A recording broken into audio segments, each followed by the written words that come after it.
This is Art Sense, a podcast focused on educating and informing listeners about the past, present, and future of art. I'm Craig Gould. On today's episode, I speak with Frances Beatty, Managing Director of the Ray Johnson Estate. Known for his masterful use of collage, Johnson was a key figure in the 50s pop art scene, as well as a pioneer in the areas of conceptualism, performance art, and mail art. Beatty takes time to discuss Ray Johnson's colorful life and the impact that he had on the art icons and everyday people in his social network. No longer overlooked, Johnson has become a popular subject of academic research whose stature in the canon of 20th century art history continues to grow. And now, a conversation all about Ray Johnson with Frances Beatty.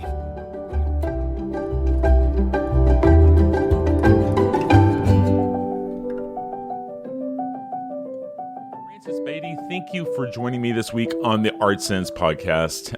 Frances, you're the managing director of the Ray Johnson Estate, and there is an upcoming exhibit coming up at Bloom in Los Angeles, eponymously called Ray Johnson, March 16th to May 4th. And Frances, I wanted to have a conversation with you about Ray Johnson, and about the exhibit. But when we started scratching away at the surface of who Ray Johnson was, it's such an interesting conversation. Frances, I know it's a very simple question, but I know it's a hard one to answer. Who was Ray Johnson?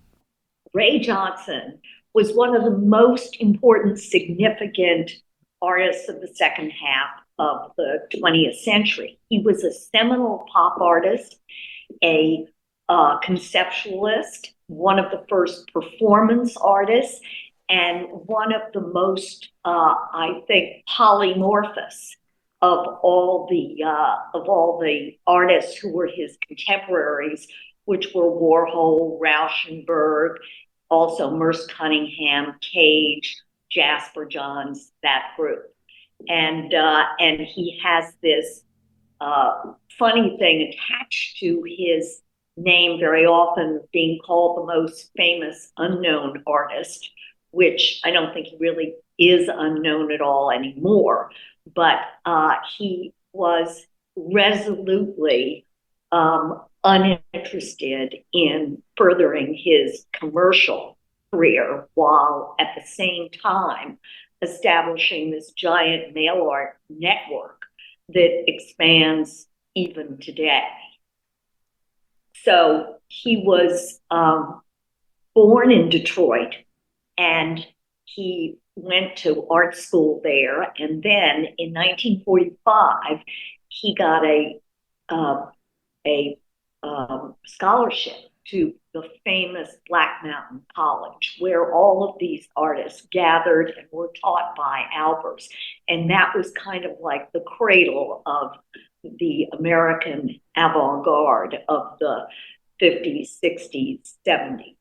And they learned all about Dadaism, Surrealism, abstract art, everything in Black Mountain. And then he went to New York City, where he was first an abstract artist, and then quickly he started making collages and also invented mail art and did performances. And he was really in the kind of center of the mix. In 1957, actually, there was a review in Art News of a Jasper Johns show, which mentioned if Jasper Johns, and then such as his better known colleagues, such as Ray Johnson, Rauschenberg, and Capra.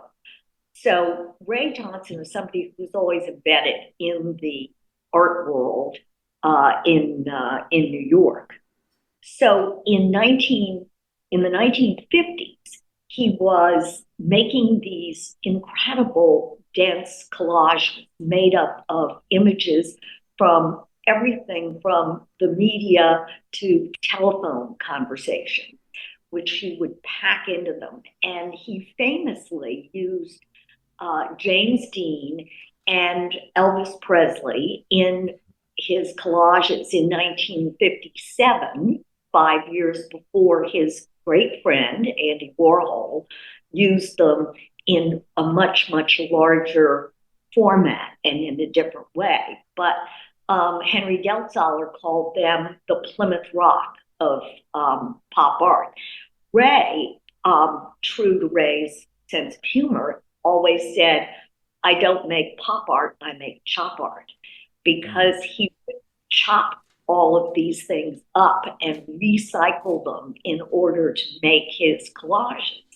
And the collages were, in many ways, a kind of quintessential late 20th, early 21st century medium, because assembling all these images, we're bombarded with all kinds of disparate images all the time.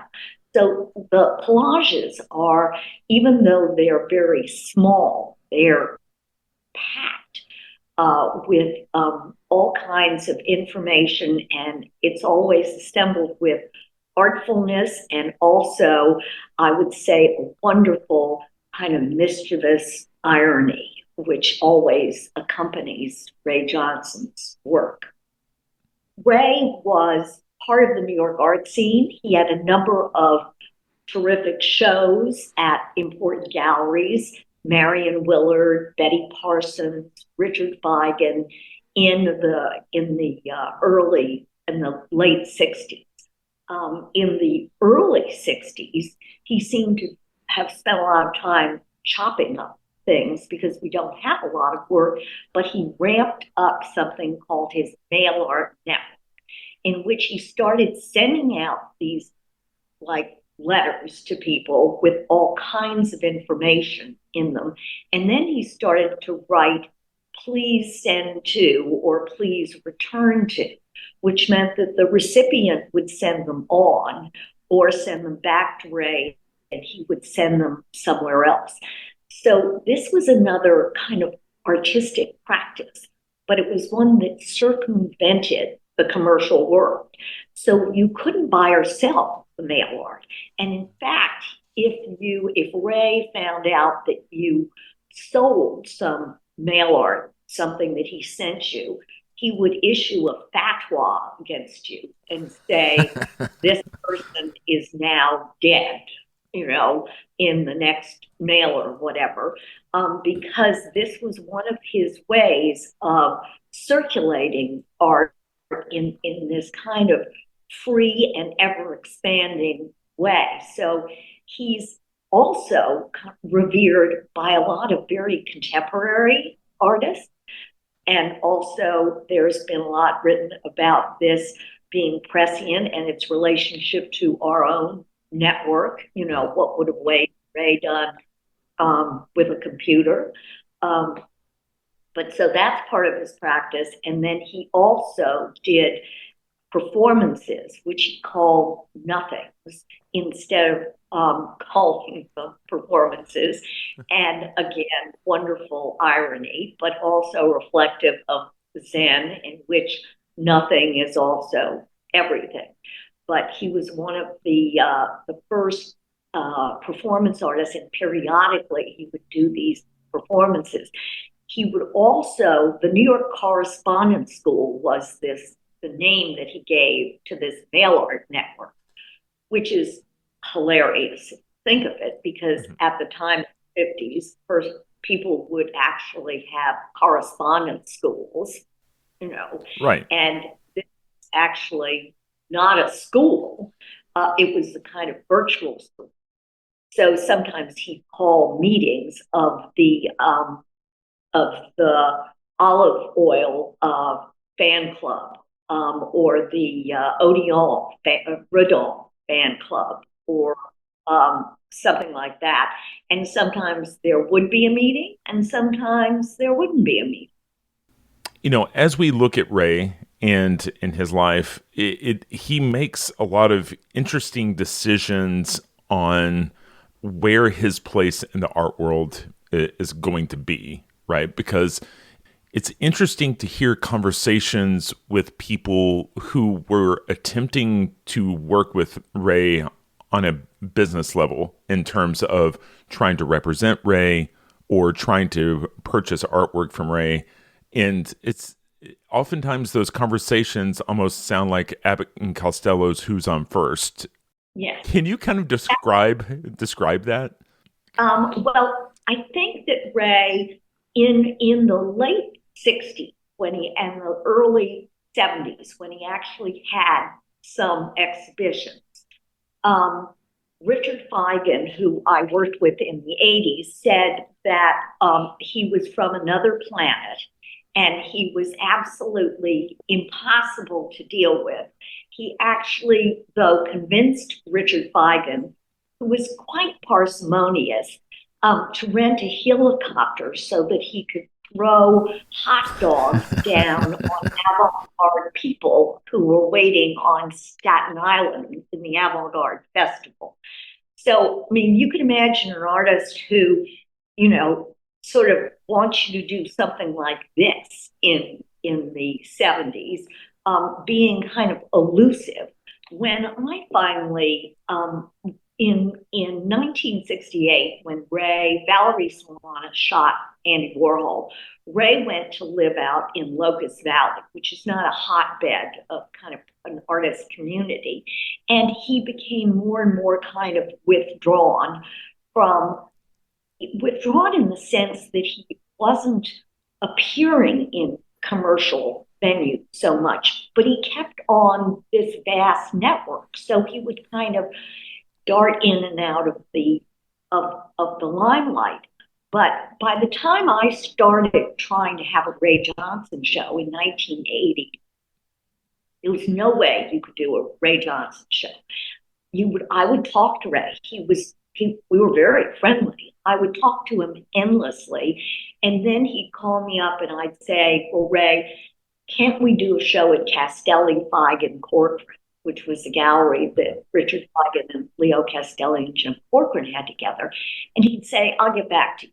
And then he'd call me and he said, I got the show. I said, oh, great, Ray. What are we going to do? He said, we're going to do a nothing. And I said, Ray, I thought this was really clever of me. I said, Ray, we're uptown. We can't do nothing. If we were downtown, maybe we could do nothing. But he laughed and went on. Peter Schuth famously tried to buy a work from him. So they were negotiating. Peter picked out the work, and I can't remember the price. I think it's in the film. But let's say Ray said, I want $6,000. Peter said, well, how about $4,000? And then Ray said, okay, well, give it back to me and I'll send it to you. So he sent it to Peter Schuth with a quarter of it cut out. That was what it was like to deal with Ray Johnson. And so it was just in the 80s and the 90s before he backstroked out to sea, committing suicide in a kind of very performative way in 1995. It was impossible to do a show of Ray. And in fact, before Ray died, he called me and said, I'm going to do something. And he laughed, this wonderful laugh, and said, and you'll be able to have your show, Frances, which I had no idea at that point what that meant. But indeed, after that, we had a big memorial show for Ray 2 months after he died. So how did that work?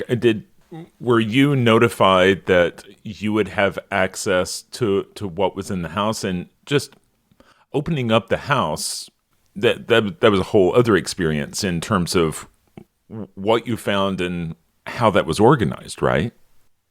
Yeah. Well, the memorial show I borrowed from all these incredible characters who were friends of Ray's. also from people like Jasper Johns, who owned Ray's work, and a number of collectors who had bought it early on, before he really stopped selling it in commercial venues. So that was the memorial show. The house was totally another trip because it was clearly left. He knew people would go in there, and I'm sure he knew that I would go in there. And so there were all these little kind of clues and sort of things left around. There were, there'd be a rock with a bunny head, and as you walked into one room, there was a photograph, of Chuck Close's photograph of him staring right at you. And I remember looking at all this stuff and thinking, I was trying to think of how to, organize it and keep it. And I actually went into to the basement, and there was a snow shovel. And Ray was a very is called the heir to Marcel Duchamp. Marcel Duchamp did this famous ready-made of a snow shovel. And so I looked at Ray's snow shovel and I thought, Ray, you are messing with me. I don't know whether this is just a snow shovel or this is your, Marcel Duchamp lookalike, right. In addition to all the collages. So, Ray was always messing with you and challenging you to see more and see all of the kind of double or triple things that were going on. If you saw Ray and you had, if I saw Ray and I had a red dress on, 2 days later, he'd send me something that had to do with feet. Why? Because red, tomato, toe, feet.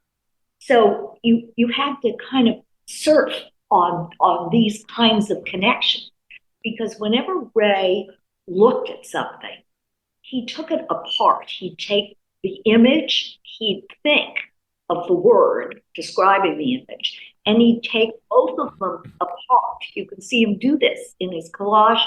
He takes them apart and then sees where they go, what they suggest.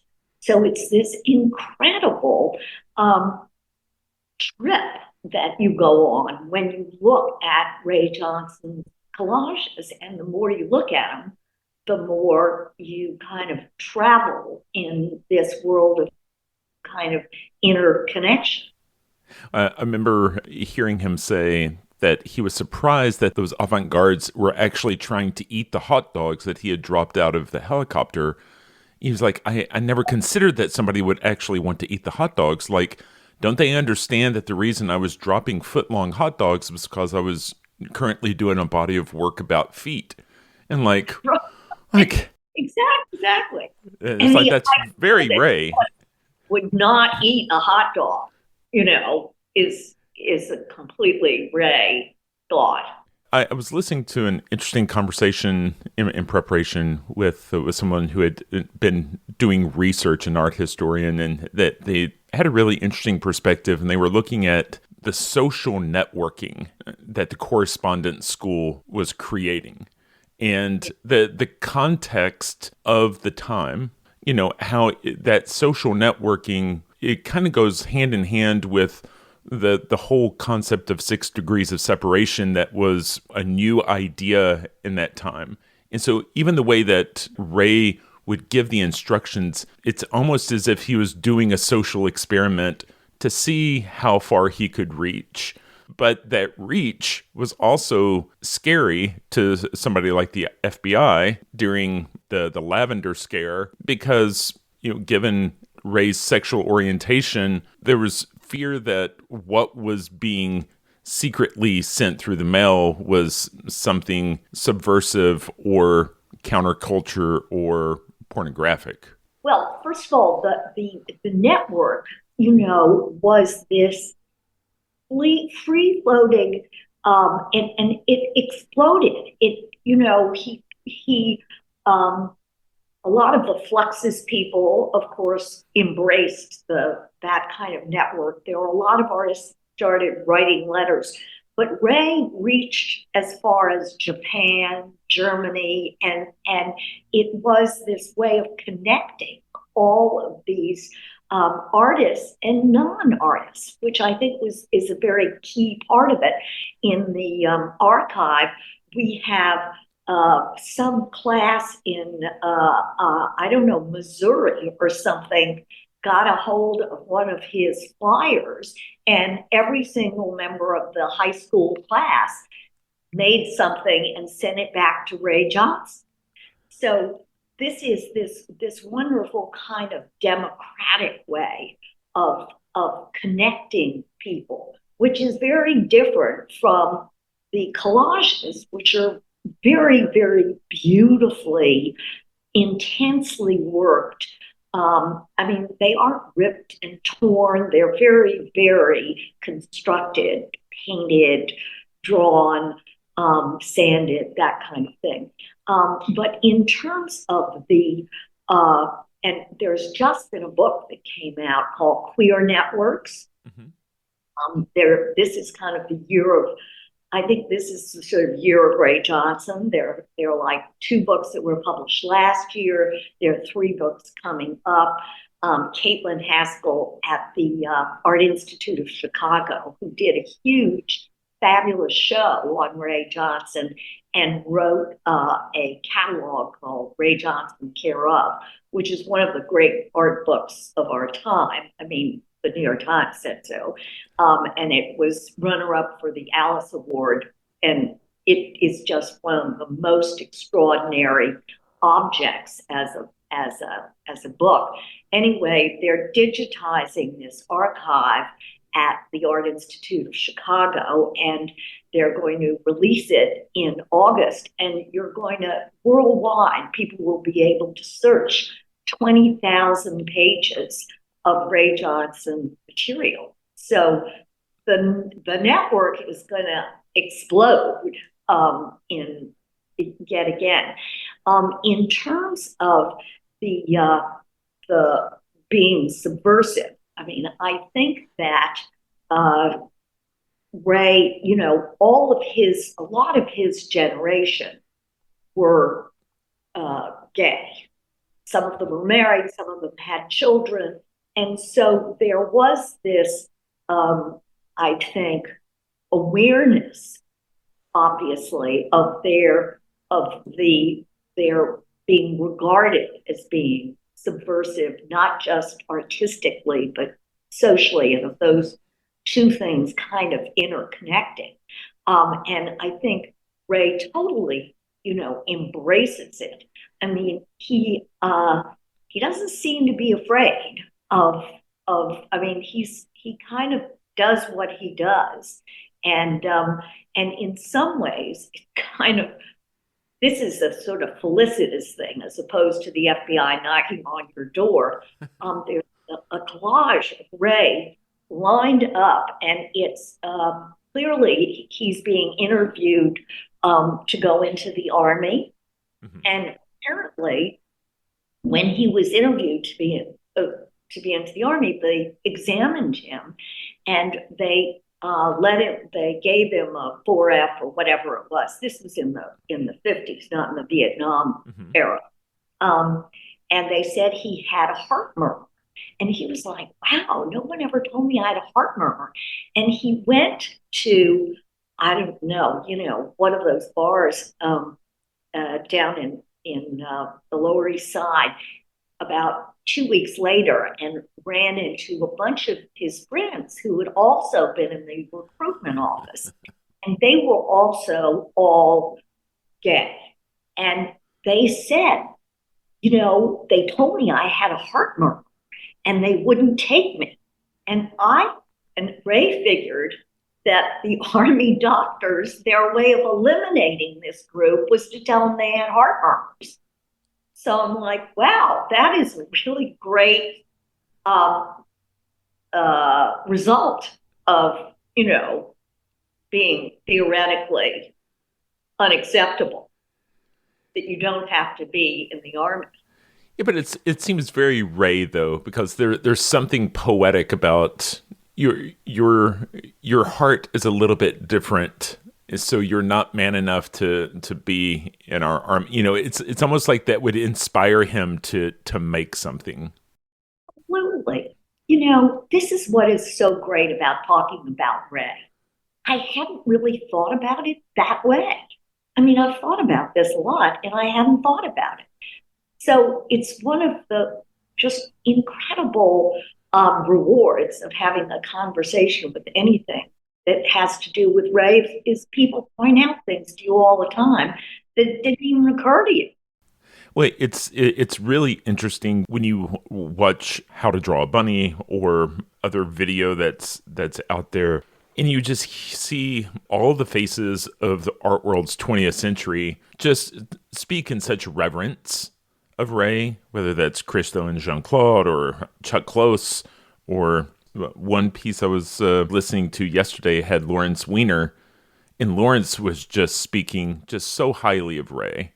And he was saying Ray carried on conversations with people in the art world nonstop, in that Yeah. he was constantly exchanging ideas and challenging people. It was almost like he was providing critiques. And Lawrence Weiner was talking about how he was almost serving as a conscience of the art world. But at the same time, he said, he almost was serving as the art world's jester also. And I think it's very interesting. I think that the jester thing is because he saw the humor in everything. I mean, he saw layers and layers of kind of how ironic something is. For example, he did these dollar bill collages and he put a $1 bill in the middle of the collage. Of course, the $1 bill ironically says, "In God we trust," which is actually in the dollar bill we trust, right? Or maybe in the gold we trust. Or is the artwork worth money? Or is it spiritual? I mean, just that particular gesture amongst lots of other gestures is as thought provoking and also kind of wonderfully hilarious at the same time. So I think that it was because he was just so damn funny. While he was critiquing, he was so kind of like spot on all the time. So he wasn't silly funny, he was like smart funny. It's also very interesting to see the footage. He had a filmmaker come alongside him and document some of his time out on Long Island, going to parties, going to different events. And it's just, there's a hilarity to how he would interact with people. The fact that he was bringing his film crew along with him when he would have to explain to people who he was and his context. There would always be a point where he would kind of stop and break the fourth wall and look at the camera to see, listen to this, judge this. Are they buying it? Are they, watch how their cogs are turning, It's very funny, and it makes you wonder how much of his life was a performance. Like every day, it just seemed like he viewed his entire life as a piece of art, and every interaction was part of that. It's funny. Billy Name says in the How to Draw a Bunny, he says, lots of other people make art. Ray was a work of art. And then someone asked him if Ray took drugs, and he said, Ray didn't take drugs. Ray was where we took drugs to get to. Right. I think he wasn't performing. He was just like 110% a kind of work of art, work of performance, work of literature, work of drama. His this incredibly active mind was just going all the time, which is one of the reasons I think that when Ray really stopped exhibiting in commercial venues, when Ray died, he had $400,000 in his bank account.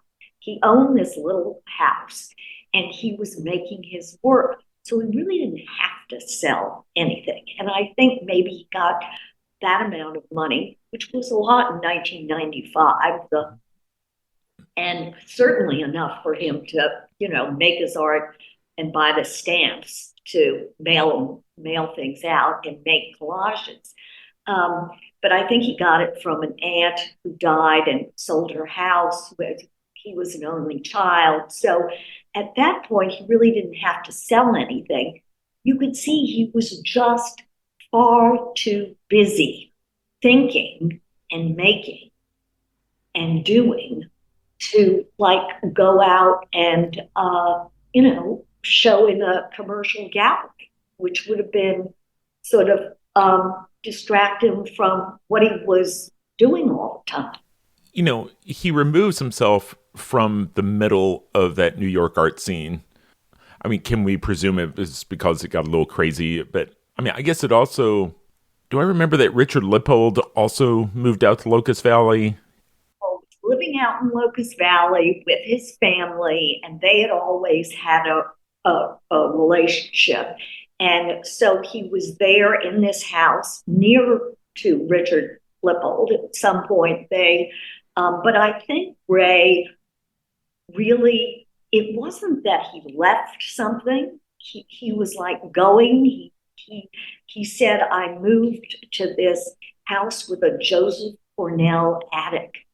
I think he used to visit Joseph Cornell, and Joseph Cornell famously had a basement in which he had all of his stuff, all that stuff that he would use to make boxes.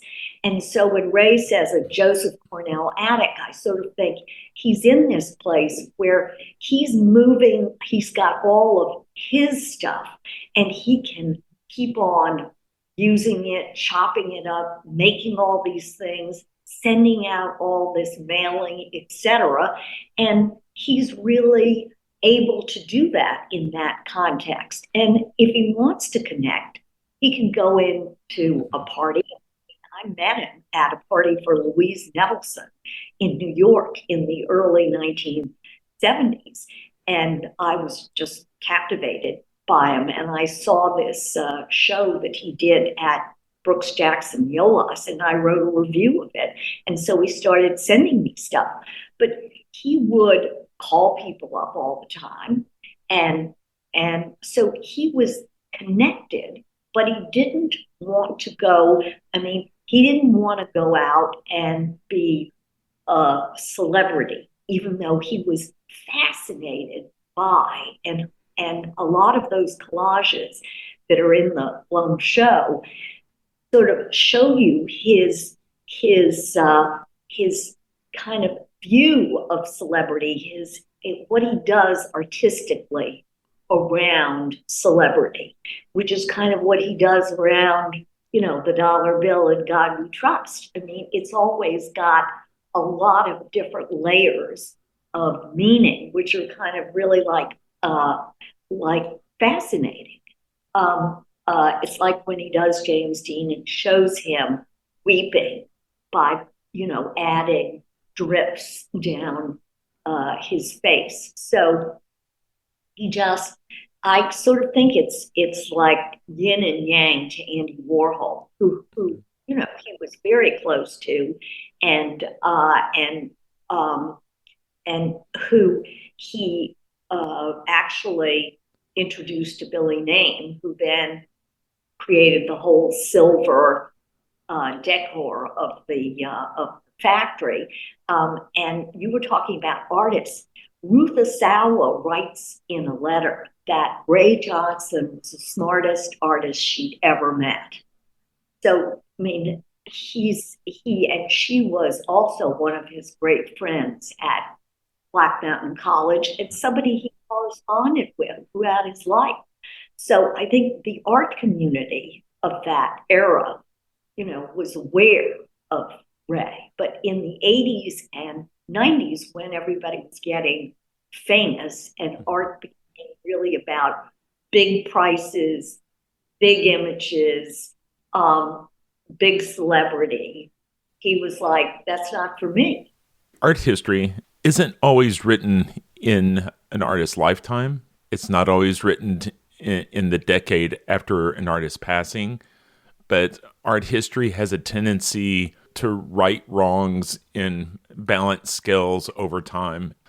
So often we have a preclination to what are market prices during an artist's lifetime. But if all the art historians are doing their job correctly, it's possible in 100 years, Ray's Namaker as being the most famous unknown artist would be a real mystery to someone thinking, well, how could Ray Johnson have been unknown? I think he's no longer, I mean, if you can't find I don't think you can find an artist, the contemporary artists love Ray Johnson. I mean, I hear that Richard Prince loves Ray Johnson. I mean, the artists know Ray Johnson. And as I said, there have been 6 books about Ray Johnson in the last 4 years. There's this big project at the Art Institute of Chicago. And, but I think that very often the public thinks that price makes something important.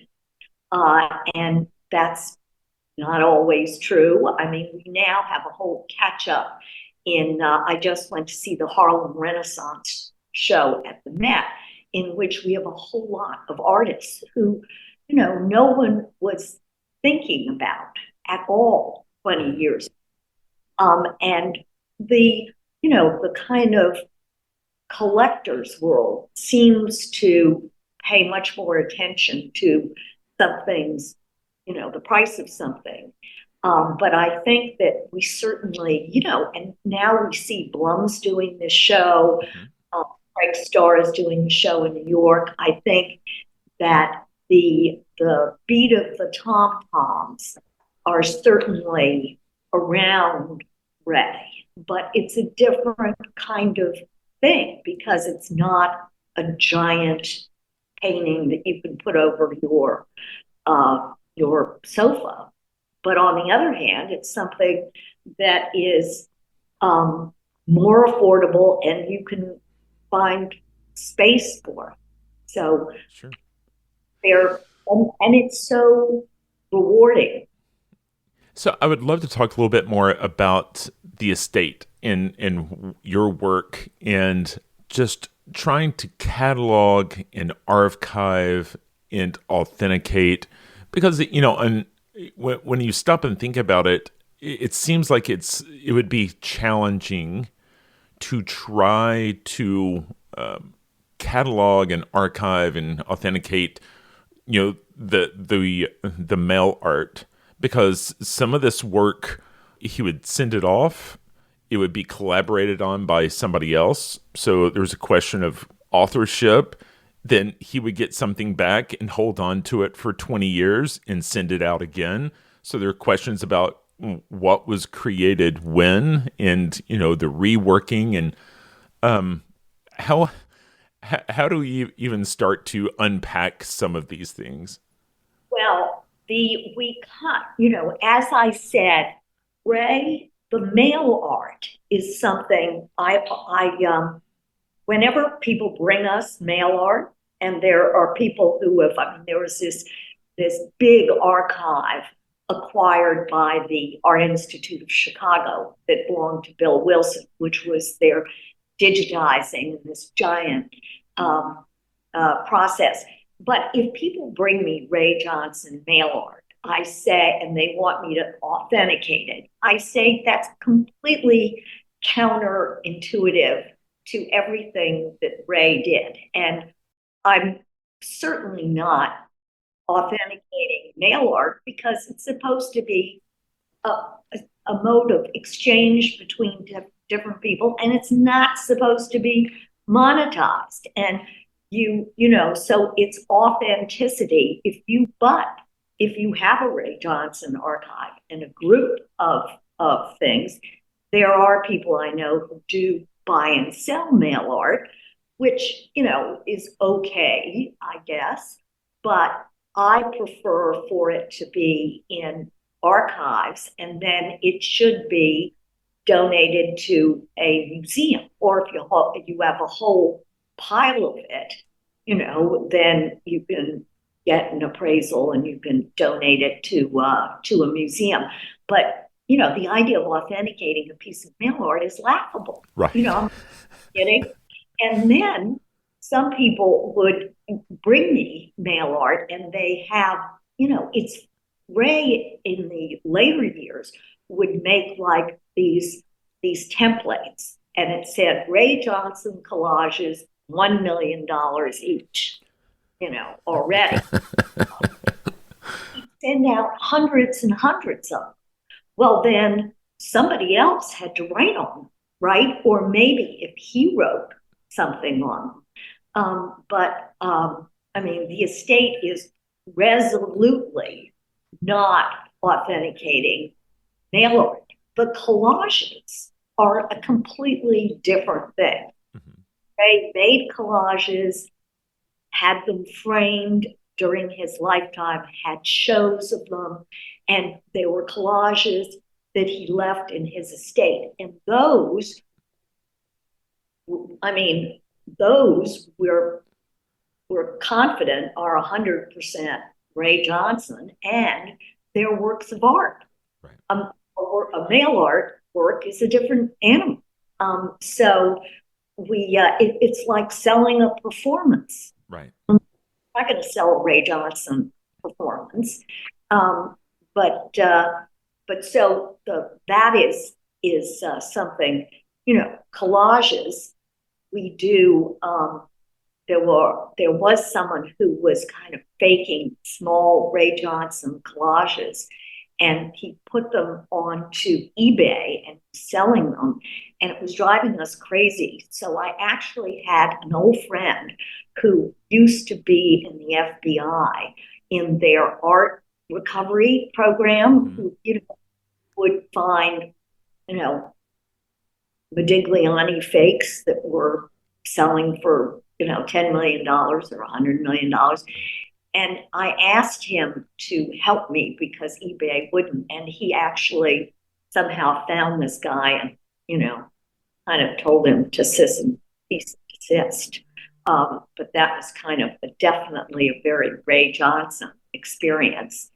Somebody who was deliberately faking early envelopes very lovingly, I have to add. Paper and all kinds of things that, he was trying to imitate the things from the 50s. I wonder how Ray would have felt about that. If he would have loved it or hated it. I think he would have loved it. Yeah. He would have loved it. Because, I just thought, I don't want people to be thinking that, I don't want them to kind of think because they're paying money for it. Right. If they had it and, they treasured it, that would be something else. It would be like their own mail art that came from, some person in Germany who got it from Ray Johnson, who added to it, who sent it to them, who sent it to someone else, and then they've got it.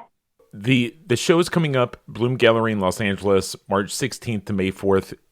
What can people expect to see when they go to Bloom Gallery next month?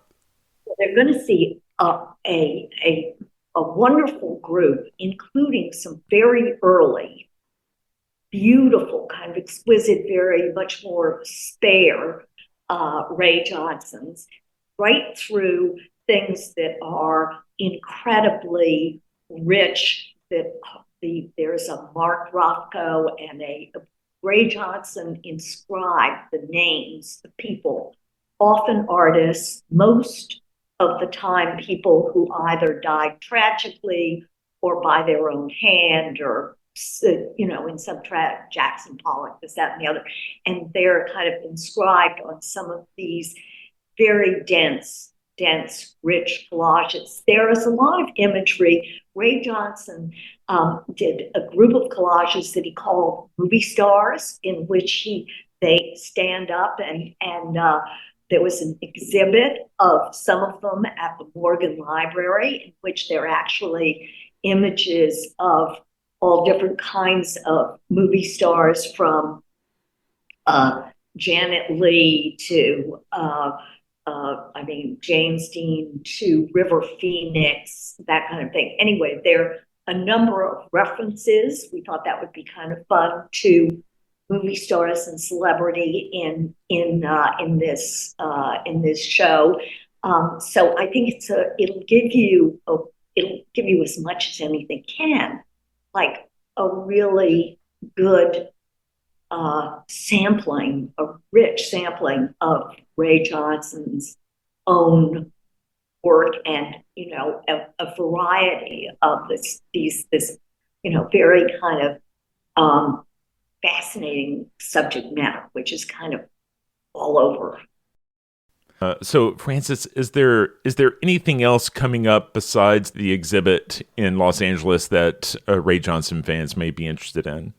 Well, the exhibition at Craig Starr in New York is going to have a catalog. Also, there's going to be a huge book published by Karma sometime this year of 400 photographs of Ray Johnson's and essays.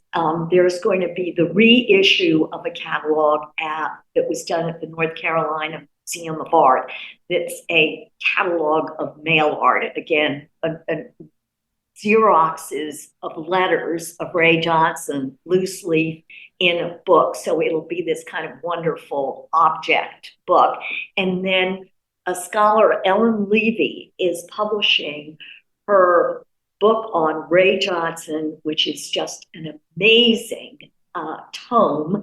And she's been working on it for 7 years, and it's really fun to read. It's going to be published by MIT Press, and it'll also, I think, win tons of awards. And that's going to come out maybe November, December at the end of the year. So there's a lot happening.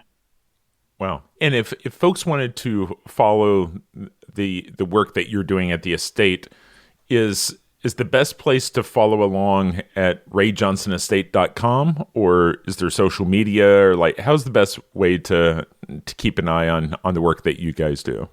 The Ray Johnson Estate website is like a giant library of Ray Johnson. It's not a selling site at all. It is really, we have downloaded articles from the Village Voice from 1955. We have a glossary telling you what a bunny head is, and what a bodicose is. It has got a huge timeline. And we regularly post articles that have been written about Ray.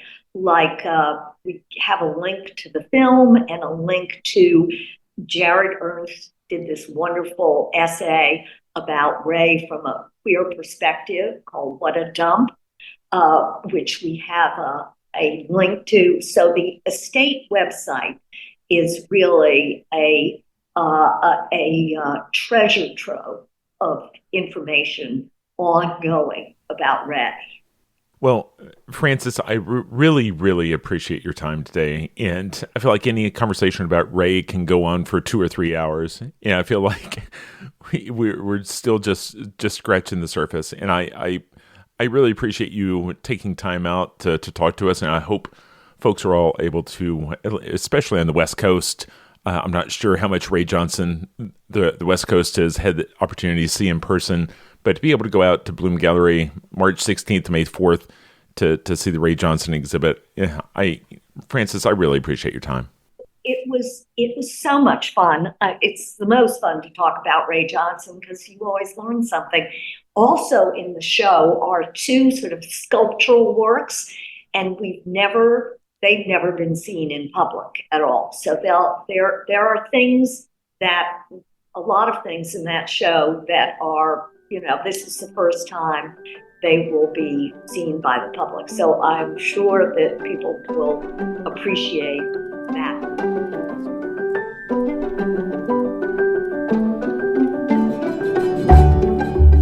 That's all the time we have for this week. You've been listening to Art Sense. You can find the show on Apple Podcasts, iTunes, Google Play, Stitcher Radio, Spotify, or your favorite podcast app. If you've enjoyed this podcast, be sure to subscribe. And while you're there, please rate the show and leave a quick review. Your feedback is the key to other folks finding us. And if you'd like to see images related to the conversation, read the transcript, and find other bonus features, you can go to cambia.art and click on the podcast tab. If you'd like to reach out to me, you can email me at craig@cambia.art. Thanks for listening.